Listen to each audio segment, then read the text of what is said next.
Take you live now to the latest developments in the murder of media personality DJ Warras. It's emerged that the 40-year-old was being threatened allegedly by occupants of a hijacked building, which led to him obtaining at least 5 protection orders. Warrick Stock was gunned down in broad daylight in the Johannesburg city centre yesterday afternoon. Police have since identified 3 suspects, but no arrests have yet been made. Let's talk about these developments with the MMC for Public Safety, Mgcini Tshwaku, as well as our very own Obile Madlala. MMC, let's perhaps start things off with you. In fear for his life was DJ Warras in relation to occupants of some of those unclaimed buildings. What's the latest perhaps you know and you can share for us? Good morning. Good morning, Rabbi. Good morning to your viewers as well. Is DJ Warras was approached by a company, was approached by the lawyers who were managing the building on behalf of the owner. He started around March. So the owner saw that the rent payment decreased drastically. There are about 250 odd tenants that are staying there. So 50% of them were paying and then the rest were not. So they had a committee there that was collecting money on behalf of whatever. So Warrick's company called Imperium was sort of approached by these lawyers to secure the building and ensure that maintenance is done, ensure that the tenants pay.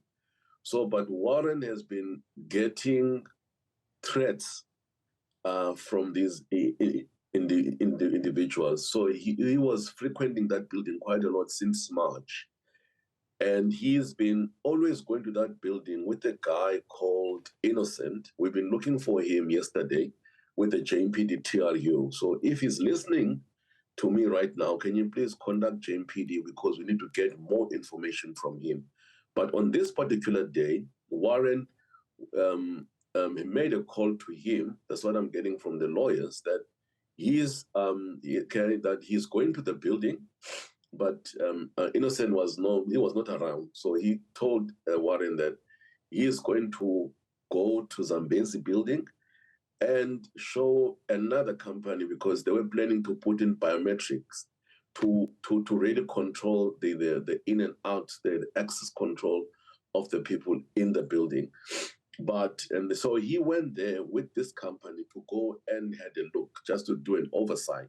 So while he parked, then he was approached by these 3 guns that we've seen them on the CCTV, and he was shot. So we believe that this was a hit. Normally, in the modus operandi in this kind of scenarios is that, you see, Warren was doing the noble thing of securing the building and show people they pay. But the hijackers, they see that as stopping the income that will be coming to them. So, and also remember, he had protection orders to 5 people who are known to us. I've got that protection order. I got it from the lawyers. So we believe that he was a price was put on his head because of the work that he was doing, trying to reclaim that building on behalf of the owner. So we've got that information. We're looking for Innocent right now, and also we're going to be questioning those individuals that are listed in the protection order.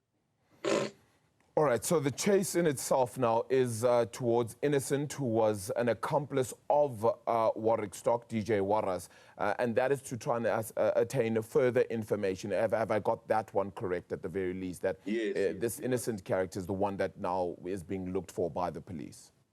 Yes, Warren, in terms of us, the JMPD TRU, is that what we gather is that Innocent, wherever Warren was going, because that was sort of Warren's side hustle. Warren's company was being contracted by a number of owners in the inner city to secure this building, and the person was operational, was doing this work on a day-to-day basis with Warren. He's always been seen with this guy. Warren is Innocent, so we're looking for him. We tried to contact him yesterday. For all the time we've been, we've barely slept in terms of trying to follow up the lead. Also, we've spoken to some security companies that are operating in the inner city. It was not Warren alone. There are many of the security companies which are securing the buildings of the owners. So some of them, they did give us a tip-off in terms of, no, they know Warren very much. It's not the only building that he's actually guarding. There are a number of buildings there. And so we are checking in terms of maybe was the killing for this particular building, or it was quite the killing on the number of buildings that he's actually guarding in the inner city. Because once you start entering that space, it becomes a highly congested space in terms of the owners and the people who are collecting rent illegally within the inner city. So that's why I was asking myself, what was Warras doing alone there in that area there? Because if you are really in that space, in that building space, you need a proper security, and also you need to be ready. We've got a unit within, we've got a bed building strategy in the city. We've got a committee working on these buildings. So we know a number of the security companies. We work with them in terms of getting information, like G3 company, there's another MMC. One, a number of them. MMC, are you aware of the 5 protection orders that you've now spoken of? Are you aware of if any of those 5 protection orders that were taken by Warras against those people are linked to the suspects that the police are currently then looking for? What I'm saying is that we need to question them, because the individuals that, this protection order is for individuals who are staying in the building. So every time when Warren was used to hear the problem with the number of individuals in the buildings, those people, in a hijack, sort of a building like that, you have this committee that is formed, and then it start lobbying a number of people in the building not to pay rent and divert this rent to some other account. So Warras had a run-in with some of those individuals that are staying in that building. And even myself, when I visited another building, it's in building 2, just want to check 272, there's quite a very aggressive individuals committee there. Then these committee members are the ones which sort of, you can say, allegedly they work with the hijackers, because they are the ones who are looking at the day-to-day running of the building. So Warras had a problem. So the lawyers that are there, they say that he had a serious problem with those individuals in that building, and they are named those individuals. So that's why I say that these now people have become people of interest.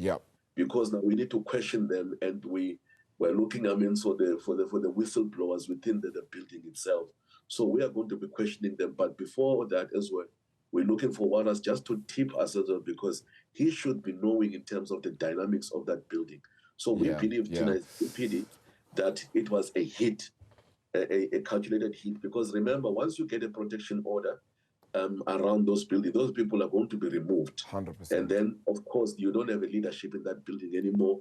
Collection rate is going to increase for the owner, but decrease for the hijacker. MMC, appreciate your time, and really appreciate you sharing the latest with regards to this story with us this morning. We will continue to stay in touch and stay in contact with you for any further details that you are able to share. That's the MMC for Public Safety.